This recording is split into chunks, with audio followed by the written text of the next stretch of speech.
I'm just going to talk a little bit about my personal journey. I'm a person that's in process right now. The last few years, God has kind of got hold of me in a way that I never thought would be possible. So there'll be points in the time, as you can hear already, I'll start to go. But I won't. I'll pull it together. So, but what I want to do is just three things. And this may surprise a couple of people, but number one, I just want to tell my little journey. Number two, I want to tell you how this practically serves where we're going as an organization. And number three, I want to brag on some of the people that have just joined our team and the team as a whole that will get to serve you guys in the room.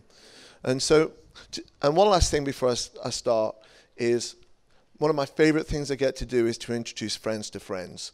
And that's been one of the joyous parts of this week. So again, thanks for getting involved. So before I get to the slides, so don't worry, I'm just going to tell you a little bit about myself for those that don't know. I was born on the day that England won the World Cup in 1966. I know that means a lot to a lot of you. Yeah. The only time we won the World Cup. If there's any Germans in here, that's such a shame. I was born up in a Christian family. I've been married for 26 years. I have 4 children from the ages of 21 to 11. Okay. In 1982, at the age of 16, I started at Word Records, and they're a subsidiary of the US company in Milton Keynes, and I started in the warehouse, and within a few weeks I was doing telesales. I moved from there into a season basically of corporate computing. Somehow I could sell things, and someone identified that and thought, why don't you come and make some money? And as much as we all like to make some money, through a series of events, I ended back in the thing that I had a passion for, which is serving the church in the area of worship and music. And in 93, I'm just giving you a quick rundown, I came back to Word, and then in 2000, I joined this little group of merry men. I don't know whether he is, Mr. Stu G, and I joined the journey of Delirious. And along with Delirious, we had along with Furious Records and Delirious, we had a little entity called Fierce, which I helped it. In fact, Stu G actually named it. I remember that meeting. A little thing called Fierce Distribution, where we facilitated other artistry. And then obviously at the end of 2008, that season came to an end when the guys decided to come to an end in their journey. And I joined a little company in Eastbourne called Kingsway. And that really was another significant moment in my life. You've heard all the way along this, God has just got me on this little journey. One of the things I loved about with Delirious is that they traveled the world, and I just got to travel and see the world. That was the first time. But when I joined Kingsway, I met a gentleman called John Pacalabo, John Pack, and he had a heart for nations, and he used to take me around with him. I joined Kingsway predominantly because I just wanted someone to invest in me, and there was a father figure called John. And so I just started journeying with John around the world, and it became very quickly I started to recognize that as much as I loved hearing the translations of songs that we were responsible for, whenever ever I heard a song that was done in their own language, people sang the song louder. Just as Chris said the other night, it just happened. And so I was in Hungary, and someone was singing Here I Am to Worship in Hungarian, and then the band started something uniquely in this kind of gypsy Hungarian thing. The chairs went back, everything started to happen, and I'm like, wow, this is amazing. And then we go back to I Could Sing Your Love Forever in Hungarian. But that was the moment I loved. I saw people come alive, and it was that moment that I started to recognize that there was a colonial aspect to what we'd produced as an Anglo society with our music. But there was something of great joy that came in when people sang their own songs the loudest. It was because God gave them that song. And so that was a real moment for me. At the same time as I joined Kingsway, the other key moment for me is I met a young worship leader, he was young at the time, in Nashville. And I asked him, the question we asked most of you, how did you write the songs on this album? And he said, JB, it was a fascinating moment. He said, I went into my little room for 2 days and I prayed one prayer. And I prayed, God, would you give me the songs of heaven? I would love the songs of heaven. If only I could have the songs of heaven. And after 2 days, he said it was like an audible voice. Because he said, mate, I know the songs of heaven because I live in heaven. but what I love is your song. I love to hear your song. And so he went to his filing cabinet and he got his sheet music out and he put it out in front of him and he said, but that's all I have. And God says, but that's what I love. And that was a real moment for me again when I started to recognize people sing their own songs the loudest and God loves the unique and distinctive voices of people. It took me on a natural journey. And so that was a moment. At that point as well, Malcolm came back into my life. As you heard, I'd known Malcolm for 23 years, but Malcolm started to have conversations that were really formulated in him for many, many years, and along with John Pack. And then obviously things started to change again. In 2011, David C. Cook, along with Kingsway, went on a journey to acquire Integrity Music. And 2011, we went through that process of acquiring Integrity Music. It's well documented. I won't go into that too much. But something happened in my world, which is John Pack, the guy that I joined, he passed away within 6 months. And some of you will know him because he came to the Writers' Retreat two times back and spoke. And that was a big moment for us as a team to lose someone like John. And then... And so I was asked to kind of run the European arm and the international expansion of what we were doing around the world. And John had put a heart in me for the nations. And so I would go again, sign people in different nations. And it was good. I met Sydney on my journeys, which was one of my great highs. And I met incredible people like Sheldon Mangdera, and I won't go through the list. But sometimes it started to recognize it got clumsy. Because as much as we had this heart to serve the nations, we didn't have an infrastructure. And we couldn't journey with people. We couldn't dream with people. And one of the things we get to do with each other is journey and dream. And that felt clunky at times because we go for long periods of time without talking to people, different time zones. And that I recognize, as much as that was the heartbeat we had, something had to change if we were to really serve this. So that was part of my journey in that season. As we started to serve Integrity in Europe and be a part of the global team, for the first few years, God was incredibly kind to us as a team. And some of the UK guys are here. But as we moved on in that, I started to get restless. And I got restless because wherever I went, I started to see things change, okay? And one of the times I came to the States around that time, I went to a conference and we went to a green room, and I'm not the biggest fan of green rooms, just so you know. And but one of the phrases I kept hearing from the younger guys was, "Hey man, I'm sorry I didn't call you back, but we should write together." Became a very common phrase in a green room. And after a while, I realized what it really meant was, "Hey man, I'm sorry I don't have the dignity to call you back, but if you're going somewhere, I want to go with you." And they would look at the door, and as a father, it broke my heart. And I just thought, we've started pursuing the wrong things. And at that time, I called Malcolm, in fact I was in Nashville, and Malcolm just continued to encourage me to study this thing called the priesthood of all believers, a kingdom of priests. Exodus 19, we're called to be a kingdom of priests, and Exodus 30, you will know my mark because of my presence. And so I started to look at all of those all those moments. And so that was the moment I started to make, and this is one of Malcolm's phrases, so you can take it, a chiropractor adjustment in my life. It started to work, and I've just started to use a chiropractor. They are great, okay? Just so you know, if you've never done it, it's great.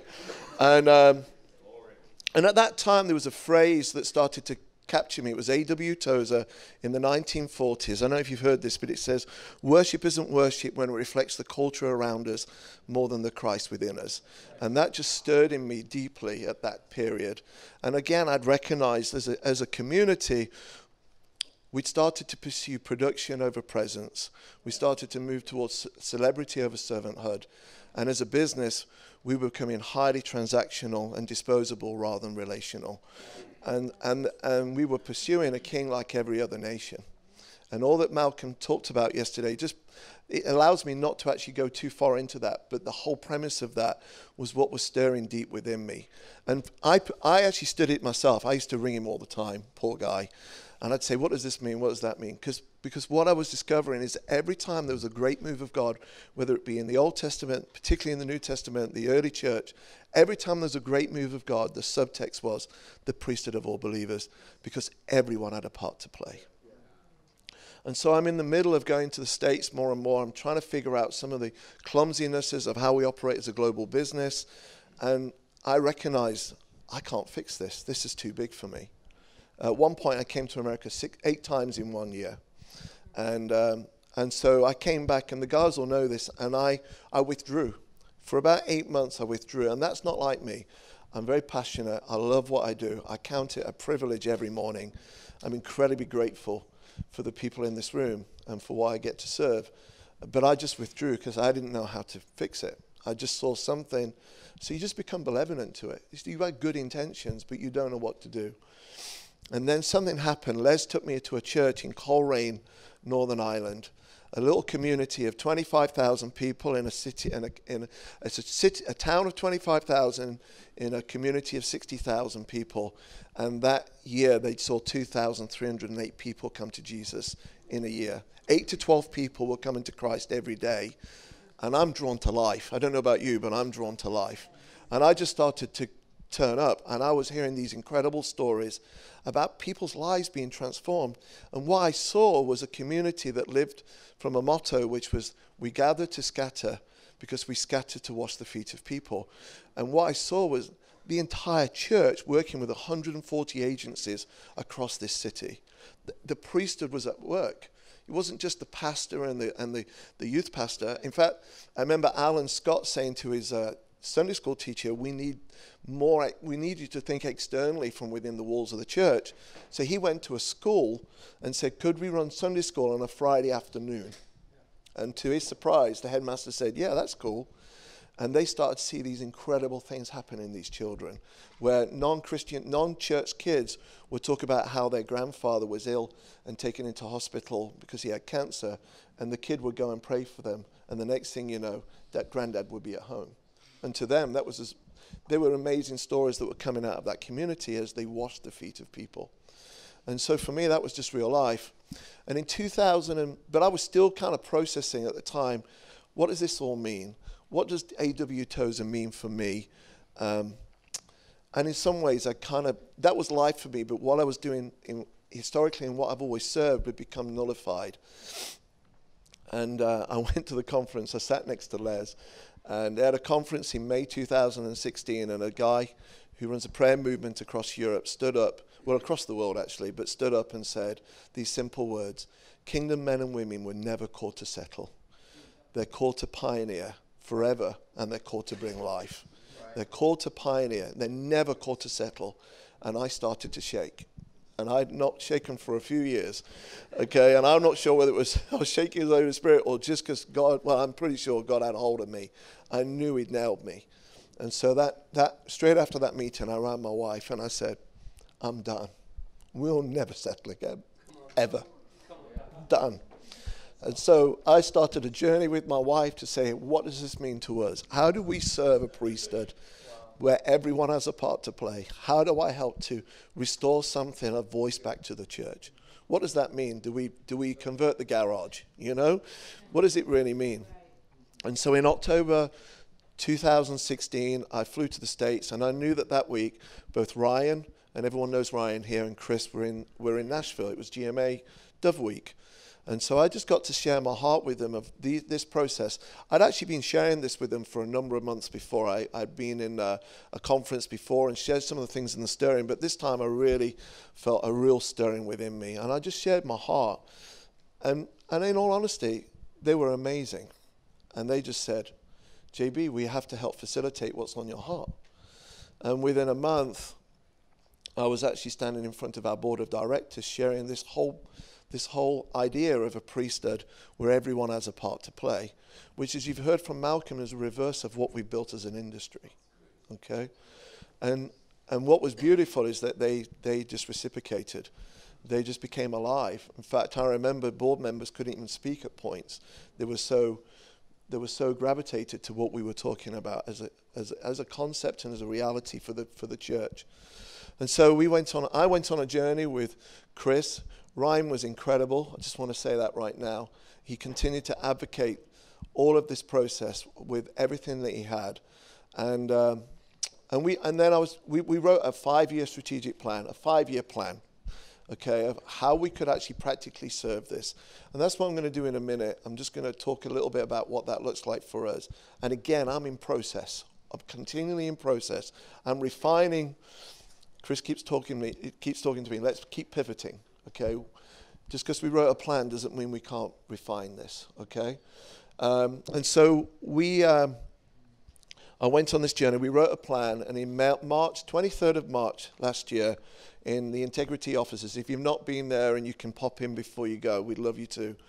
But the board of directors came together, and after we presented this plan and the reality of what it looked like, within 20 minutes they called us back in, and the chairman said, we wholeheartedly, 100% support this plan, and we want to help you in every way we can to do this. And by the end of the day, the question was, do you want to move to America with your family? Ryan was incredibly servant-hearted in all of this. And in the end of June, we moved as a family. And even the story of how my family moved was extraordinary, but I don't have time for that. If you want to grab me on a one-on-one, and even the stories of how God has supplied every nuance of what we've done has been extraordinary. And I'm going to brag on my wife. She's great. Okay? So